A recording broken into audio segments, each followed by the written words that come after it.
Aquí comienza Entendiendo los Tiempos, comprendiendo nuestra actualidad desde una perspectiva bíblica, con Eduardo Saladín y Sugel Michelén. Bienvenidos a su programa Entendiendo los Tiempos, entendiendo la actualidad desde una perspectiva bíblica. Sugel, ¿cómo te encuentras? Muy bien, gracias. ¿Y tú? Todo bien, gracias a Dios. Hemos tenido un buen tiempo en esta semana y el domingo tuvimos un buen tiempo en la adoración con la serie que tú empezaste, la teología de la adoración, principios para la adoración pública en el cuerpo de Cristo. Amén.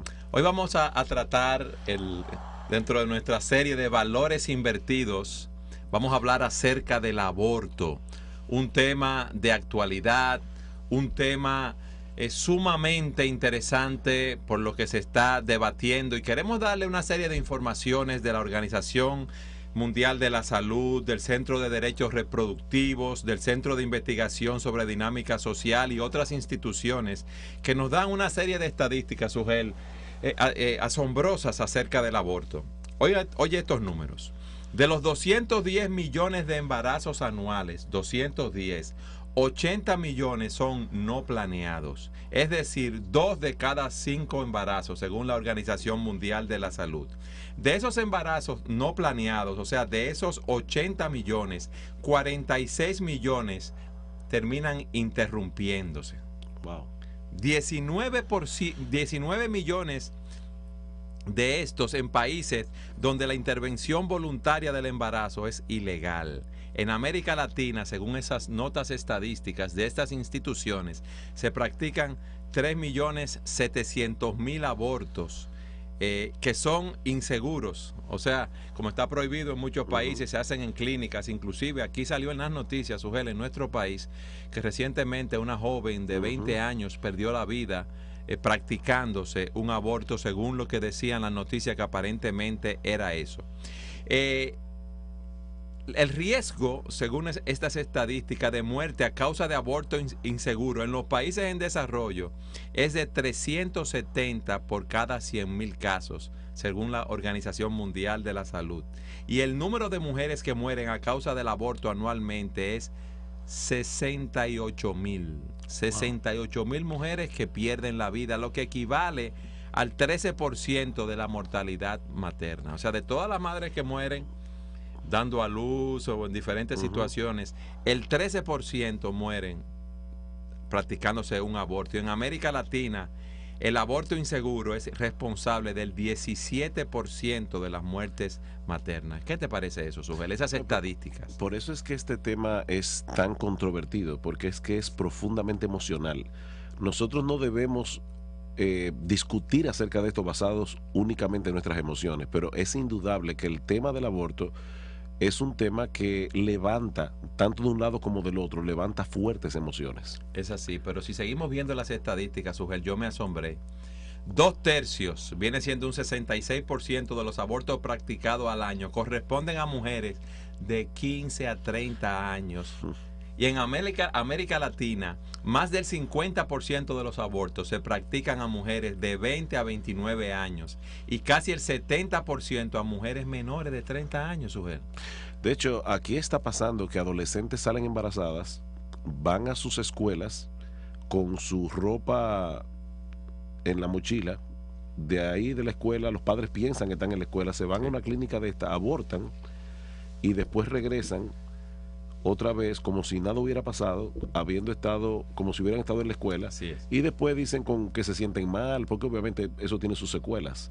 O sea que estamos hablando de un genocidio. Si el aborto es realmente la muerte de un ser humano, estamos hablando de un genocidio como nunca antes en toda la historia de la humanidad. Estamos hablando de la muerte de muchos seres humanos. Alrededor de 50 millones de bebés son sacrificados, podemos decirlo así. Exactamente, son asesinados. Es que por más vuelta que le den y quieran buscar eufemismos para que no suene tan crudo, Pero es qué bueno que tú le digas a los oyentes que es un eufemismo. Es un eufemismo.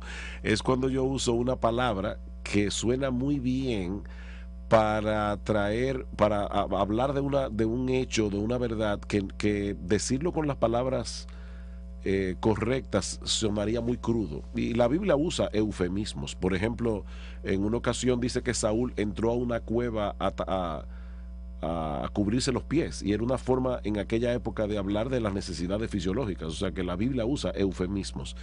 Pero por más palabras bonitas que nosotros usemos para hablar acerca del aborto, o por más que los que están a favor del aborto digan que ellos están a favor de la libre elección de la mujer, que para mí es otro eufemismo, el aborto sigue siendo un crimen, sigue siendo un asesinato perpetrado contra niños inocentes que no se pueden defender a sí mismos.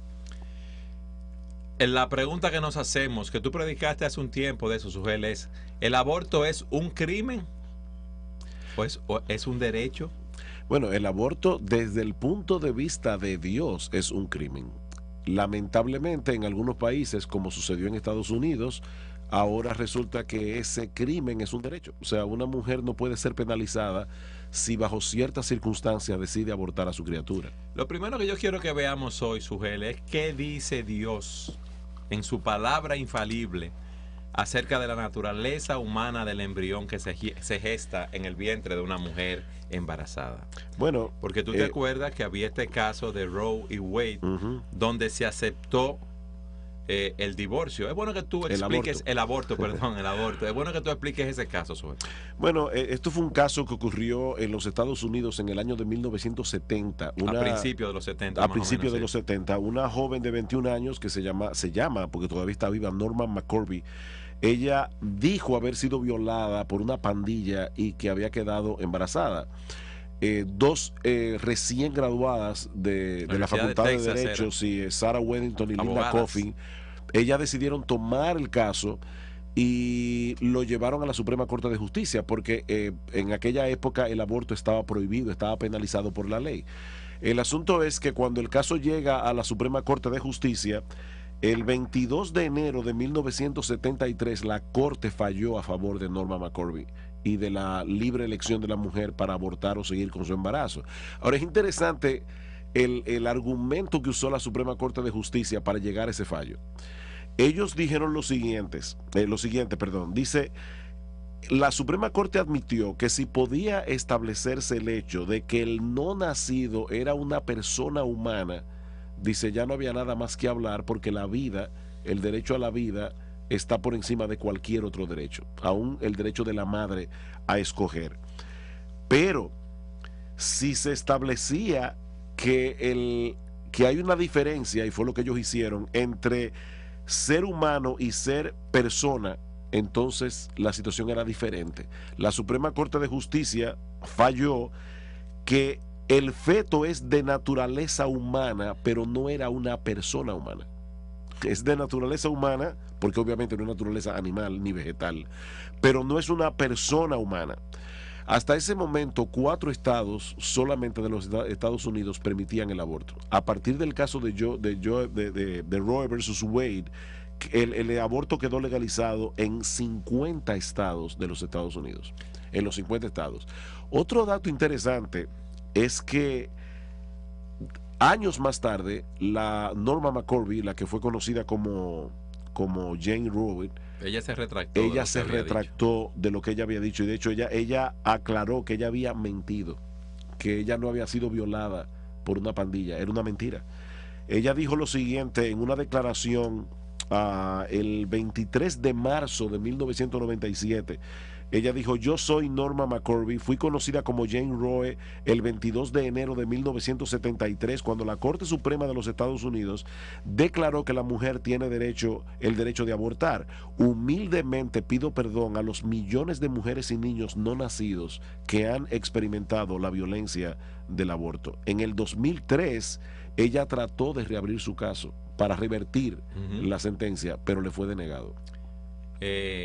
Es muy interesante esto, Sugel. En nuestro país el aborto sigue siendo un delito penal. Penalizado. Hay un derecho a la vida, según lo consagra el artículo 37 de nuestra Constitución. Dice: el derecho a la vida es inviolable desde la concepción. Óyeme bien. Exacto. Entonces, al decirlo desde la concepción, ¿qué hasta está implicando? No, que no se puede. Hay no un se ser puede humano abortar. ahí. Exactamente. hasta la muerte, no podrá establecerse, pronunciarse ni aplicarse en ningún caso la pena de muerte. Yo quiero que definamos a la luz de la palabra de Dios si ese embrión que está ahí es un ser humano, es una persona. ¿Qué dice la Escritura? Porque en Éxodo capítulo 21, versículos 22 y 23 dice algo sumamente interesante. Si algunos riñeren e hirieren a una mujer embarazada, y ésta abortare, pero sin haber muerte, serán penados conforme a los que les impusiere el marido de la mujer y juzgaren los jueces. Mas si hubiere muerte, entonces pagarás vida por vida. Si esa mujer embarazada, hay dos personas peleando, le dan un golpe, le pegan una pedrada, lo que sea, y aborta, nace ese bebé, según la Escritura, es considerado un ser humano. En este caso es interesante porque se usa la palabra abortar. O sea, es que esta mujer aborta a un niño que nace muerto, no nace vivo. En ese caso, lo que la ley de Moisés planteaba en aquella época, cuando el Antiguo Testamento estaba vigente, en ese sentido, la ley moral estaba vigente y civil, era que la persona que había provocado ese aborto debía pagar con la pena capital si el niño nacía muerto. La palabra muerte ahí se usa en un género indefinido, o sea que abarca tanto a la madre como a la criatura, sí, a los dos. O sea que evidentemente la Biblia está aplicando la ley del talión a un bebé, sí, a un feto, como se llama en el día de hoy. Pero Sugel, en el Salmo 139, a partir del versículo 13, dice: tú formaste mis entrañas, me hiciste a quien a mí, en el vientre de mi madre. Te alabaré, dice el salmista, porque formidables y maravillosas son tus obras. Estoy maravillado y mi alma lo sabe muy bien. No fue encubierto de ti mi cuerpo, aunque en oculto fui formado y entretejido en lo más profundo de la tierra. Mi embrión. O sea, tú me viste a mí, vieron tus ojos, y en tu libro estaban escritas todas aquellas cosas que luego fueron formadas sin faltar una de ellas. O sea, en otras palabras, el salmista no solamente está diciendo que Dios hizo posible su concepción, lo que él está diciendo es que Dios se encargó de llevar adelante ese proceso sí, a través del cual ese embrión llegó a ser la persona que el salmista luego fue y que escribió este salmo. O sea que evidentemente el salmista está diciendo, era yo, cuando estaba en el vientre de mi madre, una persona. Era yo, una persona humana. Pero fíjate, en el Salmo 22, versículo 9, dice: pero tú eres el que me sacó del vientre, el que me hizo estar confiado desde que estaba en el regazo de mi madre. A ti fui encomendado desde antes de nacer, desde el vientre de mi madre. Tú eres mi Dios. Exacto, o sea que evidentemente no es una cosa. Dios no es simplemente el Dios de una cosa. Esta mesa no puede decirle a Dios, tú eres mi Dios. Dios es el rey y el dueño de todo. Pero la mesa no puede conscientemente decirle a Dios, tú eres mi Dios. Él está diciendo allí, esta persona que se estaba gestando allí, en el vientre de mi madre. Otro pasaje es el Salmo 119, en el versículo 73, dice: tus manos me hicieron y me formaron. Hazme entender y aprenderé tus mandamientos. Isaías 49:5 dice: ahora así dice el Señor, el que me formó desde el seno materno para ser su siervo, para hacer que Jacob vuelva a él y que Israel se reúna con él, porque honrado soy a los ojos del Señor y mi Dios ha sido mi fortaleza. Está claro, Sugel. Y lo mismo dice Jeremías 1:4: vino pues palabra de Jehová a mí diciendo: antes que te formara, ¿quién nos formó? Dios. En el vientre te conocí, y antes de que nacieras te santifiqué, te di por profeta a las naciones. O sea que hay una conexión entre ese feto que está en gestación y la persona de Jeremías, lo que está diciendo, lo que él iba a hacer. Entonces no podemos decir que ese feto no es una persona en ese sentido, tú ves. Pero a pesar de lo interesante que está, Sugel, tenemos que ir a una pausa. Siga con nosotros en su programa Entendiendo los Tiempos.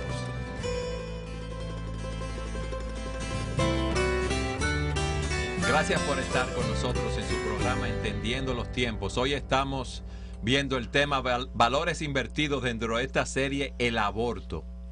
Y hemos estamos viendo a la luz de los principios de la palabra de Dios si ese embrión que ha sido concebido ahí es una persona, lo que dice la Biblia. Pero antes de continuar hablando del tema, Sugel, es bueno que tú le des la dirección nuestra a aquellos que se quieran comunicar con nosotros. Sí, los que quieran escribirnos por correo electrónico pueden hacerlo a entendiendolt@gmail.com. En el país pueden llamarnos al 809-566-1707, 809-566-1707 y al 809-567-5550. Entendiendolt@gmail.com para los que nos están viendo desde países extranjeros por medio de la internet. Pueden también accesar a la cuenta de Twitter en @entendiendolt. Y también queremos saludar a todos aquellos hermanos, amigos que nos escuchan en Chile, Argentina, Colombia, Ecuador, México, en Estados Unidos, en España, en Holanda. Gracias por estar con nosotros en su programa Entendiendo los Tiempos. Veíamos lo que el salmista dice en el Salmo 119, tus manos me hicieron y me formaron. Y en el 139 dice, tú formaste mis entrañas, me hiciste en el vientre de mi madre. O sea que Dios es que nos forma, Dios es que nos coloca ahí.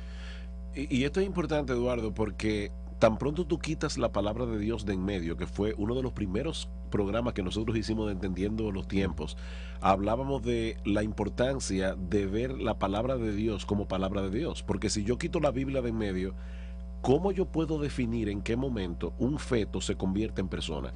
¿Por qué en los Estados Unidos se permite el aborto en las primeras semanas de embarazo, pero no se permite el aborto al final? ¿Cuándo es que comienza a ser un asesinato acabar con la vida de un feto? Ahí tenemos el caso del famoso abortista Kermit Gosnell, Sí. Gosnell de Filadelfia. Eso fue un caso que ha removido realmente muchas conciencias en los Estados Unidos. Este individuo llegó a matar bebés que nacieron vivos. Sí. O sea, él trató de inducir abortos, los bebés nacieron vivos y ellos con una tijera le cortaban la médula espinal. Increíble. Impresionante. Y está ahora mismo en proceso de que le puedan aplicar la pena capital, que todavía está vigente en ese estado. Ahora yo vuelvo y pregunto, claro que estamos en contra de las atrocidades que este hombre hacía, pero la pregunta es, ¿qué diferencia hay entre lo que él hacía y lo que hacen un montón de médicos en los Estados Unidos y en muchos otros países donde el aborto es permitido, cuando inducen abortos a madres que están embarazadas de hace 6 semanas, 8 semanas, 10 semanas? ¿Cuándo es que 16, esto, sí. exacto, cuándo es que esto se convierte en un homicidio? Nosotros que tenemos la Biblia en nuestras manos y tenemos la opinión de Dios, que es el autor de la vida, podemos decir con toda seguridad, desde que un óvulo fecunda, un espermatozoide fecunda un óvulo, sí. ahí inmediatamente comienza a gestarse una vida humana. ¿Cuál es nuestra base? La palabra de Dios. Nosotros podemos dar un montón de argumentos científicos y en este mismo programa vamos a dar de ellos, algunos, sí. pero nuestra base fundamental sigue siendo la palabra de Dios. Seguramente las personas que nos escuchan recordarán aquella ocasión cuando María, embarazada, va a visitar a su prima Elizabeth en Lucas capítulo 1. Y dice la palabra del Señor que la criatura que estaba en Elizabeth saltó, Sí. que era Juan el Bautista, en el versículo 41. Lo interesante es que la palabra criatura que se usa allí en el texto original es la misma palabra griega que se usa más adelante para referirse al Señor Jesucristo en Lucas 2:16. Dice, cuando los pastores se dirigen a Belén, encontraron a María y a José y al niño acostado en el pesebre. La misma palabra que se usó para niño, para hablar de Jesús ya nacido, es exactamente la misma palabra que se usa para Juan el Bautista estando todavía en el vientre de Lo que Elizabeth. había en el vientre de ambas, de María y de Elizabeth, era un ser humano, no era un producto celular impersonal. Sí, no era basura como algunos le llaman, eso es protoplasma, eso es basura. Entonces, de acuerdo a nuestro creador, ¿quién es que nos traza las pautas de cómo debemos vivir la vida humana? No comienza cuando el niño nace, como tú decías, sino que en el momento en que el óvulo es fecundado por un espermatozoide. Y eso debemos entenderlo. Esa es la explicación bíblica. Científicamente, ¿qué es lo que ocurre cuando hay una fecundación? En ese momento se combinan 46 genes, 26 de la madre, 23 sí. del padre, para el inicio del desarrollo de un individuo único. Y escucha esto, después de 2 semanas ya se pueden escuchar los latidos del corazón que hace circular la sangre dentro del embrión. Esto es importante porque ya no es la sangre de la madre, Sí. sino la sangre que ha producido el bebé. Una persona me escribió por correo electrónico en estos días criticándome y me decía en un correo electrónico que yo estaba equivocado porque ese feto en un principio depende enteramente de la madre porque está conectado por el cordón Sí. umbilical y por lo tanto todavía no es viable como un ser humano por sí mismo. Ese fue su argumento. Pero lo que se está formando allí no es simplemente una extensión de la madre. O sea, ese feto no es como un riñón, no es como un hígado de la madre. Es una criatura diferente que se está gestando en el vientre de ella.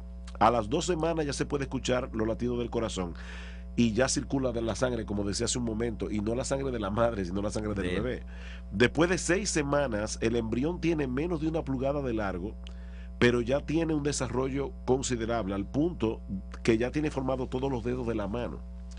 A los 43 días ya tiene ondas cerebrales detectables.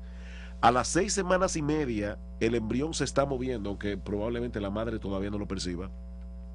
Al final de las 9 semanas, el feto ha desarrollado unas huellas dactilares únicas. Impresionante. En ese momento, el sexo del niño ya se puede distinguir.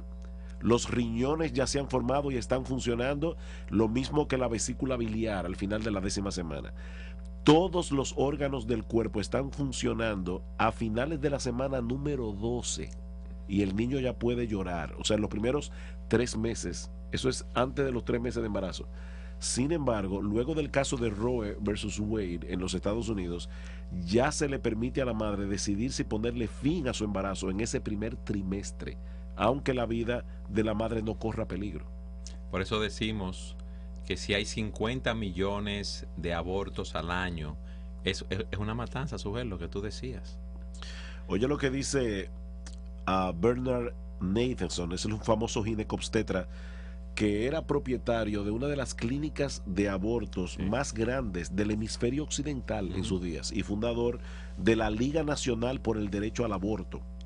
De hecho, a él se le conocía como el rey del aborto, a este hombre. Ese es un título que nadie quisiera tener. Oye lo que dice este señor: las tecnologías modernas nos han convencido de que sin lugar a dudas el niño no nacido es sencillamente otro ser humano, otro miembro de la comunidad humana, semejante en todo sentido a cualquiera de nosotros, dice él. Y otro doctor, Roland Nardon, añade: la asignación de un ser vivo a una especie está determinada no por la etapa de desarrollo, sino por la suma total de sus características biológicas reales y potenciales, las cuales son determinadas genéticamente. En palabras más simples, si decimos que el feto no es humano, entonces, dice él, debemos decir que es miembro de otra especie. Así es. Ahora, ¿cuál es esa especie? O sea, si no es humano, ¿qué es entonces? Es humano porque proviene de seres humanos. Randy Alcorn hace 3 preguntas que son fácilmente respondibles, si se puede usar esa expresión. La primera pregunta ¿es humano? Es decir, ¿provino de seres humanos? Sí. No fueron 2 monos, Sí. 2 perros. Un hombre y una mujer. Okay. Segundo, ¿es un individuo genéticamente único? Sí, porque tiene sus características específicas. Tercero, ¿está vivo y creciendo? Sí. Sí. Entonces, no hay nada más que hablar. Es un ser humano que se está gestando en el vientre de esta mujer. Pero es triste ver lo que está sucediendo, Sujel. Cómo la mentalidad del mundo, el egoísmo, el hecho de cada quien vivir para sí mismo, no tener problemas e inconvenientes. Entonces se practican tantos abortos a nivel mundial. Por eso aquí en nuestro país nosotros tenemos que luchar para que eso no sea despenalizado. Oye esto, Eduardo, ya en Estados Unidos, una joven de 17 años puede ir a una farmacia y comprar la famosa pastilla del día después. Ya fue aprobado eso. Que lo que hace, sí, es abortar. Pero ahora se está tratando de que esa edad baje a los 15 años. O sea, que una joven de 15 años embarazada puede ir, comprar esa pastilla del día después y la farmacia, el establecimiento no tiene derecho a preguntar absolutamente nada ni a notificar a los padres de esa adolescente. Entonces, déjame ver, si un joven menor de 18 años va a comprar alcohol en una tienda, No puede hacerlo. no puede En hacerlo, Estados Unidos tiene que no. mostrar su identificación. Exacto, pero no Si la una pastilla joven va a buscar, de 15 años, 16, va a buscar una pastilla Para del abortar. otro día para abortar, sí se la dan. sí se la dan. Eso es lo que se está ahora mismo debatiendo en los Estados Unidos. Y lo más seguro lo van a aprobar porque nosotros estamos en una sociedad donde todos los valores están invertidos. Yo estoy seguro que tal vez hay personas que nos están escuchando y nos miran como trogloditas de la Edad Media. Es bueno que tú digas que es un troglodita de la Edad Media. Bueno, es una persona sin civilización, sin cultura. Vamos a empezar un un cavernícola. salvaje, de hecho, un exactamente, cavernícola o sea, que vive en una cueva con un mazo. Exactamente. Y hay muchos argumentos que nosotros vamos a ver en un momento que se dan a favor del aborto. Pero todos ellos tienen su respuesta. Ahora, independientemente de cualquier cosa, porque dicen, pero es que si ustedes no permiten el aborto, las mujeres que están abortando en clínicas no preparadas van a morir. Bien, nosotros no queremos eso. Nosotros no queremos de ninguna manera que una Que mujer esas personas sufra. mueran, que se vayan a clínicas inseguras. Nosotros lo que estamos en contra del aborto porque Dios lo prohíbe en su palabra. Exactamente. Aquí lo que hay que determinar es si el bebé es o no un ser humano. Si lo es, el aborto debe ser prohibido bajo cualquier circunstancia. Bueno, yo creo que con los textos que hemos visto rápidamente de la palabra de Dios está claramente establecido. Y hablábamos del aspecto científico, Sujel, lo que veíamos hace un rato, de cómo se combinan 46 genes, 23 de la madre, 23 del padre, Sujel. Esos genes que están ahí, fue Dios que los puso cuando nos creó. Eso no vino al azar, eso no vino de un proceso de evolución, todo eso Dios lo puso en nosotros. Lo que sucede a las 2 semanas en el bebé, lo que sucede a las 4 semanas, a las 6 semanas, Dios lo diseñó porque nosotros somos creados a su imagen, aunque haya personas que no les guste oír esta verdad. Eso es lo que hace la vida humana tan preciada. Nosotros fuimos creados a imagen de Dios. Porque y debemos responder a Dios, debemos vivir conforme a lo que Él ha dicho. Y cuando yo quiero practicarme un aborto, estoy yendo contra lo que Dios dice en su palabra, porque esa vida Dios la puso ahí. Entonces yo no tengo el derecho a decir no, yo no quiero ese bebé, esa criatura en mi vida. Pero los que están a favor del aborto argumentan, bueno, la mujer tiene derecho sobre su propio cuerpo. La decisión de continuar con el embarazo le compete a ella y a nadie más porque ese bebé está en su cuerpo. Otra vez tenemos que volver al punto de cuál es la naturaleza del feto. Eso es lo primero que tiene que ser determinado, porque el derecho a la vida de un ser humano trasciende al derecho de la privacidad y a la libertad de elección. O sea, en otras palabras, para hacerlo más sencillo, es erróneo pensar que porque el feto se encuentre geográficamente en el vientre de la dentro madre, del vientre de la mujer, sea parte esencial de su cuerpo, como Ujú. decíamos hace un momento, como si fuera su páncreas Ujú. o sus riñones. Es una nueva vida la que se está gestando en ese vientre y ninguna mujer tiene derecho a atentar contra esa vida por el simple hecho de que su útero lo esté cobijando. Eso es como, para poner un ejemplo aquí, si un niño se encuentra dentro de la propiedad privada de alguien, en el patio de la casa de Exactamente. alguien que entró ahí a buscar algo, Yo una no tengo pelota derecho que a se le quitar- cayó o algo. O pon tú que un muchachito entró a robar, para ponerlo peor. Yo no tengo derecho por eso a quitarle la vida, Es así. aunque esté geográficamente dentro de mi propiedad. De la misma manera, el hecho de que un feto se encuentre, un bebé, dentro del vientre de una mujer geográficamente, no le da derecho a esa A mujer. quitarle la vida. No, de ninguna manera. Entonces, es un crimen matar a un niño mediante un aborto, Sujel, eso está claro. Porque después que ha sido concebido, ahí hay un ser humano que se está gestando y Dios lo ha puesto ahí. Otra de los argumentos que se usan, que ya lo mencionamos hace un momento, es si el aborto es ilegal, muchas mujeres van a practicárselo en circunstancias de riesgo. Porque van a tener que ir a clínicas por ahí escondidas, donde hay personas no preparadas para hacer esto. Lo que tenemos que definir qué es una circunstancia de riesgo.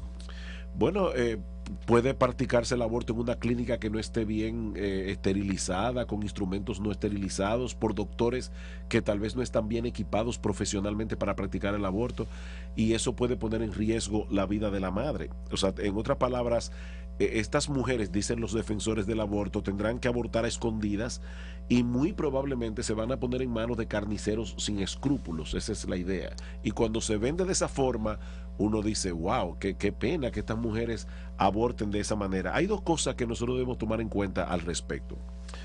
Lo primero es, Eduardo, que no es cierto que la legalización del aborto reduzca el riesgo de las mujeres que lo practican.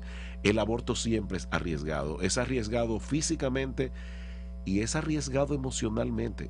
Este es un aspecto que está más que establecido, el impacto emocional que produce en las mujeres el practicarse un aborto. De hecho, muchas mujeres han intentado suicidarse después de haberse practicado un aborto, con todo y que la sociedad está tan permisiva, es obvio que esto causa un impacto emocional, así que el aborto nunca va a ser sin riesgo. Y tú sabes que nosotros como pastores hemos tratado casos de mujeres que se han practicado abortos y tienen un sentido de culpa por lo que hicieron. Pero es bueno, y hablaremos de eso más adelante, de saber que en Cristo hay perdón.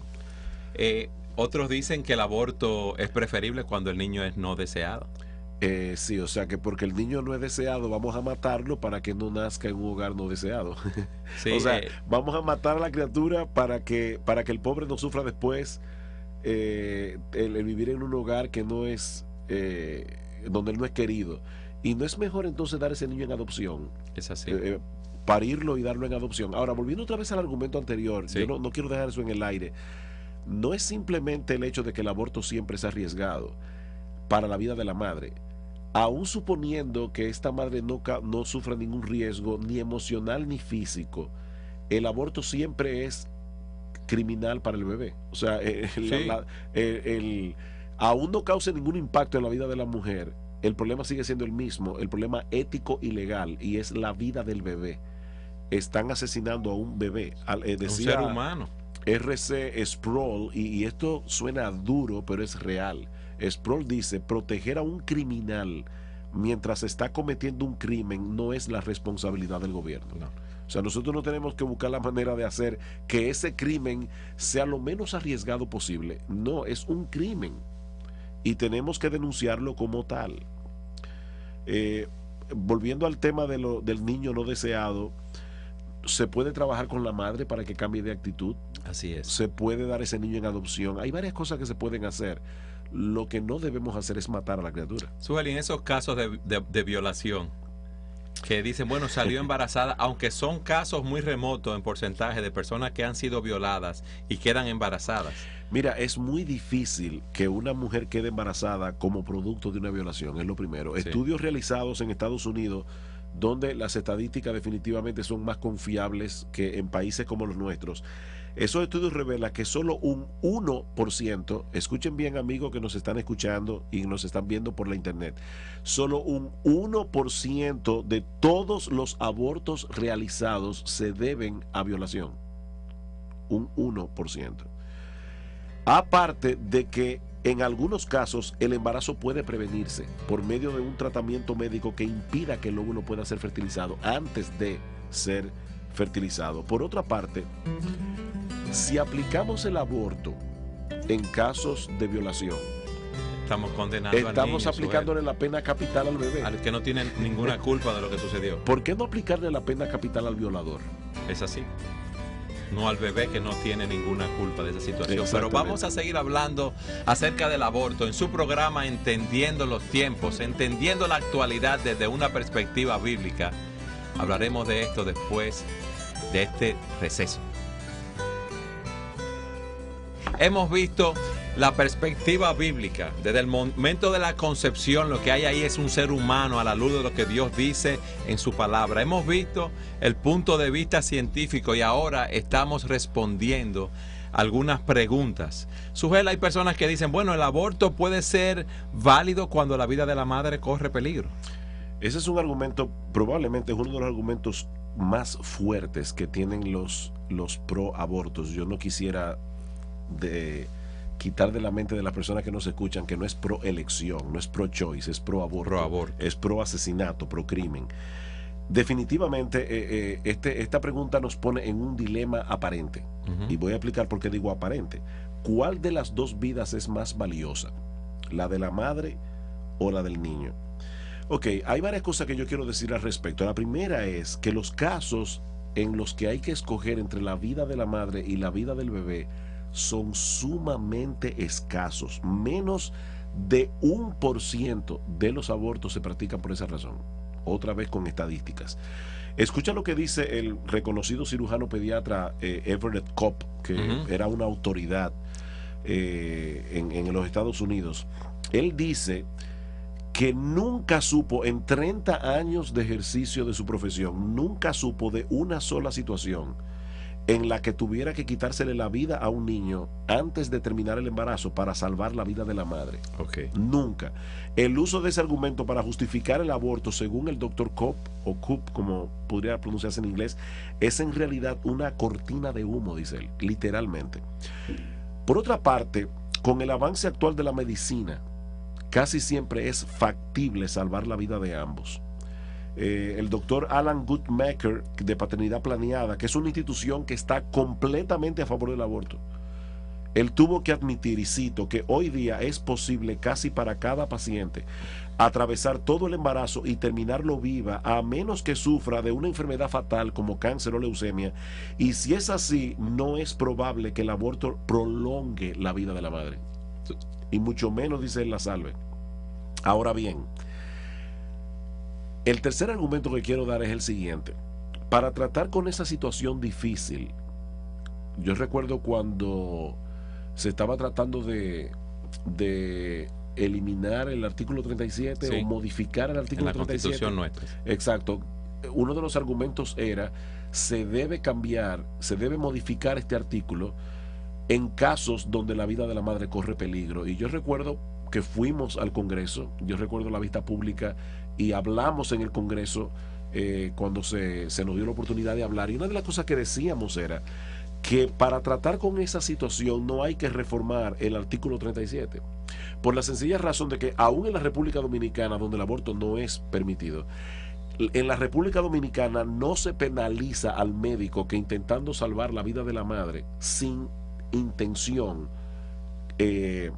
provoca indirectamente la muerte del bebé.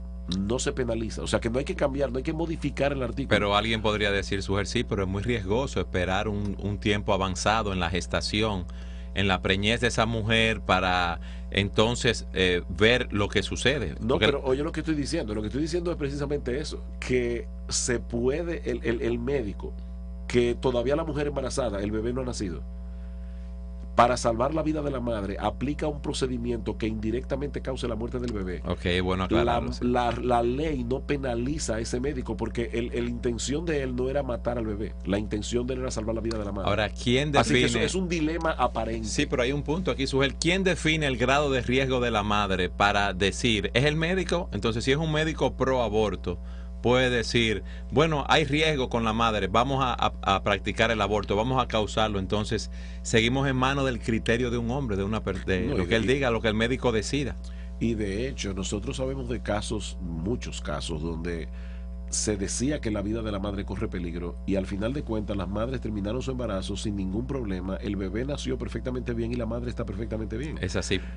O sea que... Pero hay casos cuando dicen el bebé tiene problemas, viene con problemas. Nosotros tuvimos una experiencia así en el caso de mi hija Rosalía. Cuando fue a hacerse una sonografía durante su proceso de embarazo, el médico vio que la vejiga estaba ensanchada, que tenía retención en la vejiga y que había algo que no era normal. El médico dijo que buscaran una opinión fuera del país. En Estados Unidos le dijeron que el bebé tenía problemas, que era lo que llaman prune belly syndrome, que es un síndrome que en el cual el bebé nace sin los músculos del abdomen y con muchos otros problemas. Dijo la doctora, una genetista muy acreditada, directora de ese departamento del hospital en Estados Unidos, que lo mejor que ella podía hacer era abortar, porque si ese bebé se criaba así y nacía, iba a morir. La respuesta que le dio Rosalía fue: si Dios puso ese bebé en mi vientre, yo voy a luchar por mi bebé, por mi hijo, y él ha de nacer. Pero le dijo eso a la doctora, fruto de sus convicciones, pero ella estaba muy triste, estaba llorando ¿verdad? Cuando salió de la clínica, porque tenía un bebé en su vientre que ya le habían dicho que venía con un problema. Cada 15 días, Sugel, le hacían un chequeo médico, una sonografía para ver cómo iba el bebé. El bebé nació y nació con muy pocos problemas. Hubo un par de cosas que hubo que chequearle, que podemos decir que son relativamente menores, cosas que se esperaban, Dios la quitó, no estaban ahí. Y no sé si nuestro director tiene ahí la foto de Samuel Elías, que así se llama el bebé. Teníamos la foto de él para ponerla, porque ahora es un niño de 3 años sano, que está feliz. Si hubiéramos hecho caso de lo que dijo la doctora, si sus padres hubieran hecho caso a lo que dijo la doctora, el bebé, ella hubiera abortado y no tuviéramos ese regalo de Dios en nuestras familias, en nuestras vidas en este momento. No, yo cuando veo a Sammy, al niño, uno piensa en todo lo que Rosalía pasó. Y qué bueno cuando una persona tiene la palabra de Dios gobernando su corazón y su mente. O sea, aquí Rosalía no tuvo que, ni Daniel, su esposo, tuvieron que estar basándose en argumentos humanos. Simplemente dijeron, Dios lo dice, esto es lo que es, y nosotros vamos a seguir adelante con este embarazo. Y hoy tienen la bendición de tener a Samuel en sus manos. Pero yo me imagino y me pregunto, ¿cuántas madres habrán, verdad, por llevarse de ese criterio abortado a su bebé? Y aunque venga con problemas, si Dios lo puso ahí en su providencia, en su soberanía, nosotros tenemos que aceptar los tratos de Dios con nosotros. Es que estamos llegando a la época de los espartanos, que cuando un bebé nacía débil lo despeñaban por un monte. Entonces, o lo ahogaban, o sea, vamos y lo grande es que le llaman a eso civilización. O sea, ¿estamos yendo hacia adelante o estamos yendo hacia atrás? Estamos yendo a la época barbárica de los romanos, a la época barbárica de los espartanos. Otra vez el punto sigue siendo el problema ético de quitarle la vida a un ser humano. El bebé es un ser humano. Nosotros tenemos que seguir insistiendo con eso una y otra vez. Y ya lo hemos definido a la luz de la palabra de Dios, que es nuestra verdad absoluta, lo que Dios dice en su palabra. Ahora, Eduardo, pensando en personas que no pueden estar escuchando ahora mismo y que tal vez por la razón que sea, si haya practicado un aborto, nosotros tenemos que traerle una palabra. Perdón, mira la foto de Sammy, Sugel ahí. 3 años, si no tuviéramos esa bendición. Y un bebé completamente normal, activo. Sumamente activo, es un ciclón, un huracán. Todo el tiempo en movimiento. Que decía Eduardo hace un momento que yo sé que hay personas que nos están viendo que probablemente se han aplicado un aborto. Nosotros tenemos que entender que el evangelio es un mensaje de perdón. O sea, Dios puede lidiar con esa culpa. Esa madre que hizo eso puede venir delante del Señor y pedir perdón por su pecado y ella será perdonada. Esto es crucial porque hay mucha gente que ha venido al conocimiento del Señor después de haberse practicado un aborto. Entonces, en ese sentido, tienen que venir a Cristo en arrepentimiento y fe, no solamente para pedir perdón por ese pecado, es por toda una vida de pecado, por toda una vida vivida de espaldas a Dios, por toda una vida no tomando en cuenta la voluntad de Dios en todos los aspectos, pero en Cristo hay perdón. Dice en 1 de Juan capítulo 1 versículo 9, si confesamos nuestros pecados, Él es fiel y justo para perdonar nuestros pecados y limpiarnos de toda maldad. En Él hay perdón. En Él hay perdón. Venid a mí, dice el Señor, y estemos a cuenta que si vuestros pecados fueren como la grana, como la nieve serán emblanquecidos. Si fueren rojos como el carmesí, vendrán a ser como blanca lana. Por eso no podemos encubrir el pecado, como dice la Escritura. El que encubre su pecado no prosperará, mas aquel que lo confiesa y se aparta alcanzará misericordia. Dios, cuando vamos a Él arrepentidos por el mal que hemos hecho, no solo por el aborto, sino porque somos enemigos de Dios, porque nacemos pecadores, porque no hay justo ni aun uno, no hay quien entienda, como dice la Biblia, no hay quien busque a Dios, a una se desviaron, todos nosotros nos hemos descarriado por nuestro camino y vivimos de espalda a Dios, pero Dios en su misericordia envió a su Hijo Jesucristo, quien se dio a sí mismo para librarnos del presente siglo malo. Como dice la Escritura, de tal manera amó Dios al mundo que ha dado a su Hijo unigénito, para que todo aquel que en Él cree, que ponga su fe en Él, en el único que es el camino, la verdad y la vida, el único que es el único mediador entre Dios y los hombres, Jesucristo. El que cree en Él tiene vida eterna. El mayor problema de nosotros los seres humanos es que somos enemigos de Dios y necesitamos reconciliarnos con Dios a través de Jesucristo. Y Él envió a su Hijo a morir por nosotros. Eduardo, nos llegó una pregunta al correo entendiendolt@gmail.com para aquellos que todavía quieren conectarse con nosotros. Si una madre cristiana está casada con un hombre que no es creyente y ella está embarazada, pero él quiere que ella aborte, la pregunta es, ¿cómo debe ella actuar?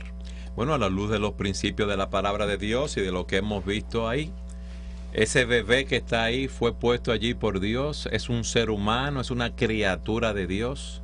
Ella en amor debe ir donde su marido cuando él le haga ese planteamiento, darle sus principios, sus convicciones en amor, en respeto, y decirle que es necesario obedecer a Dios antes que a los hombres.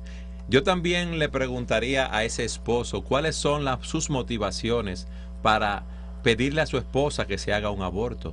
Puede ser algo económico, que pensará que no puede mantener a la familia. El punto es que la Escritura dice, no he visto justo desamparado ni su descendencia que mendigue pan. Nosotros tenemos que confiar en Dios. Ahora, ese señor no conoce a Dios, no es un creyente, no ha entregado su vida a Jesucristo, no sabe lo que es depender de su Padre Celestial, no sabe lo que es vivir por fe. Esa hermana debe explicarle en amor, en respeto, sus convicciones a su esposo y orar por él y pedirle al Señor que transforme ese corazón. Ahora, a final de cuentas, ella tiene que obedecer a Dios antes que a los hombres. Otra pregunta, una mujer que ha abortado, se ha arrepentido genuinamente de este pecado, ¿puede contarle a sus hijos como testimonio de conversión sobre este pecado de su pasado, o no sería sabio que sus hijos conozcan esta verdad? Si les confesara este pecado, ¿en qué edades sería prudente hacerlo? ¿Los niños tendrían la madurez emocional para entenderlo? Sí, esa es una pregunta sumamente interesante. No podemos decir que si a los 18, a los 21, a los 16, porque eso depende de la madurez de sus hijos. Pero si ella quiere como un testimonio que sus hijos vean la obra de Dios en su vida, ella puede hacerlo. Lo que no podemos decirle es a tal o cual edad. Sabemos que hay niños en una etapa muy jóvenes, 8, 10, 12, 13 años, que no van a entender esas cosas. Yo esperaría un tiempo prudente y según la madurez de cada uno de los hijos, hablara de este tema. Sujel, es igual que unos padres que han estado involucrados en droga o que eran alcohólicos o que tenían cierto estilo de vida. Si en un momento dado Dios ha obrado en sus vidas, los ha hecho una nueva criatura, los ha transformado, le ha dado la vida interna en Jesucristo y ellos quieren compartir con sus hijos ese testimonio, pueden hacerlo. Lo importante es saber cuándo hacerlo, en qué momento y cómo se lo va a presentar, hablándole de la gracia de Dios operando en su vida, cómo Dios obró, cómo Dios lo transformó. Y puede ser un testimonio muy impactante. Muy impactante. Para muchachos maduros que puedan recibir esta información. Otra pregunta, Eduardo, ¿los niños abortados son salvos? Esa es una pregunta sumamente interesante que vamos a contestar cuando volvamos de nuestra pausa en su programa Entendiendo los Tiempos. Siga con nosotros.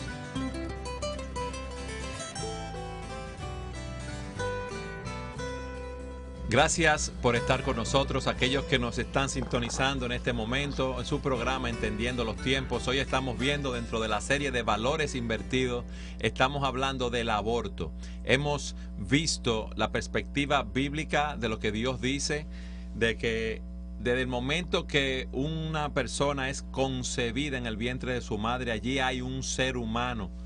Y hemos explicado a la luz de las Escrituras esta verdad, hemos visto lo que dice la ciencia y ahora estamos respondiendo diferentes preguntas. La última pregunta que nos hicieron en el segmento pasado fue que si esos bebés que son abortados son salvos. Aquí tenemos dos puntos de vista. Dice la Escritura que en maldad he sido formado y en pecado me concibió mi madre. Muchas personas dicen, bueno, ese bebé desde que es concebido, desde que nace, es pecador. Pero hay otra corriente que piensa que no es así. Mira, una vez oí un dicho que creo que se aplica en este caso, y creo que fue Francis Schaeffer que dijo una vez: ser bíblico es hablar donde la Biblia habla y callar donde la Biblia calla. Amén. Y definitivamente nosotros no tenemos en la palabra de Dios ninguna información contundente a mis ojos que sea lo suficientemente fuerte como para decir son salvos o no son salvos. Así. Ahora, mi inclinación es a pensar que son salvos los bebés que mueren en la infancia. Estamos hablando de bebés que no se han desarrollado. Sí.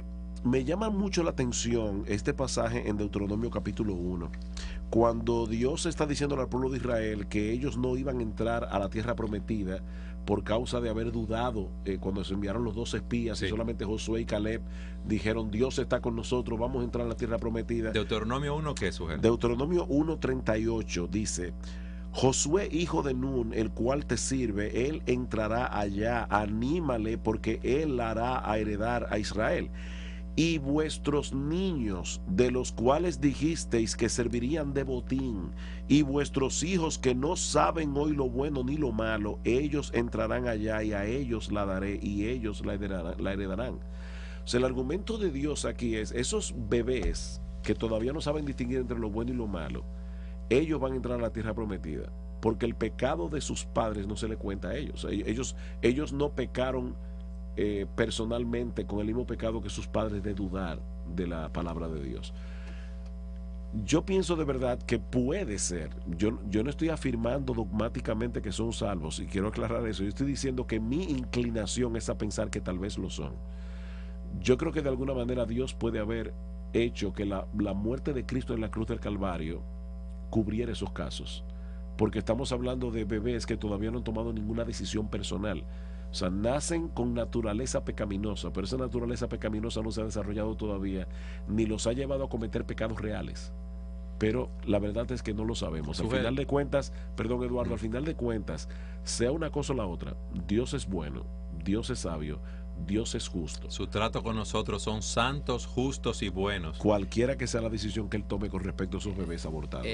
Sí, estamos 100% de acuerdo con esto. Alguien puede estar oyéndonos y pensar en lo que dice el Salmo 51: en pecado he sido formado, en pecado me concibió mi madre. O lo que es nacido de la carne, carne es. Y nosotros respetamos ese punto de vista, pero también a la luz de lo que tú has dicho de Deuteronomio, sabemos que Dios es soberano y Él puede obrar conforme a lo que Él le parezca. Sí. Ahora, eso es una prerrogativa de Dios, no nuestra. Bueno, hay un pasaje que es bien complicado para mí, y es el hecho de que la Biblia dice que Juan el Bautista fue lleno del Espíritu Santo aún en el vientre de su madre. ¿Cómo un bebé puede ser lleno del Espíritu Santo en el vientre de la mujer? Nos indicará eso que de alguna manera Dios puede obrar en un bebé en el vientre de alguna forma misteriosa que nosotros no conocemos, tal vez. Es así. Ahora, nosotros debemos hablar de lo que sabemos, de lo que la Escritura es clara. Ser bíblico es hablar donde la Biblia habla, callar donde la Biblia calla. Tenemos una llamada. Mira, yo quiero para opinar acerca del tema. Por ejemplo, la Biblia dice en la carta a los Efesios y en varios versículos dice que Dios nos escogió a nosotros desde antes de la fundación del mundo. Amén, creemos eso. O sea, que, yo estoy un tanto de acuerdo con lo que dice mi hermano Sujel, que los respeto mucho y he aprendido tanto de ustedes. Y cada día le pido a Dios que los bendiga y que su Espíritu Santo lo esté iluminando siempre. Gracias. Entonces, ¿qué es lo que quiero decir con esto? Que es cosa de Dios saber quiénes de esos bebés que son privados de la vida son salvos o no. ¿Usted me entiende? O ustedes me entienden, porque si Él dice que Él nos escogió a nosotros desde antes de la fundación del mundo. Por ahí anda muchísima gente privando de la vida a otras personas, gente ya consciente que andan delinquiendo, y nosotros no tenemos la potestad de saber si son salvos o no. O sea, eso solo está en el saber, en el poder de Dios. No, en eso estamos completamente de acuerdo. Por eso yo decía, yo tiendo a pensar, pero no estoy dando una respuesta dogmática porque la Biblia no me lo permite.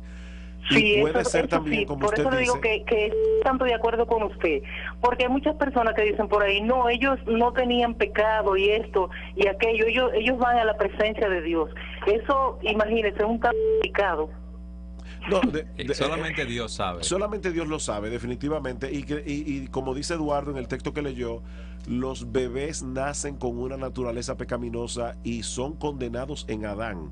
Si de alguna manera, eso lo dice en Romanos capítulo 5, versículo 12 en adelante, si de alguna manera esos bebés son salvos, tiene que ser que por alguna forma misteriosa que nosotros no conocemos, la muerte de Cristo en la cruz le es aplicada.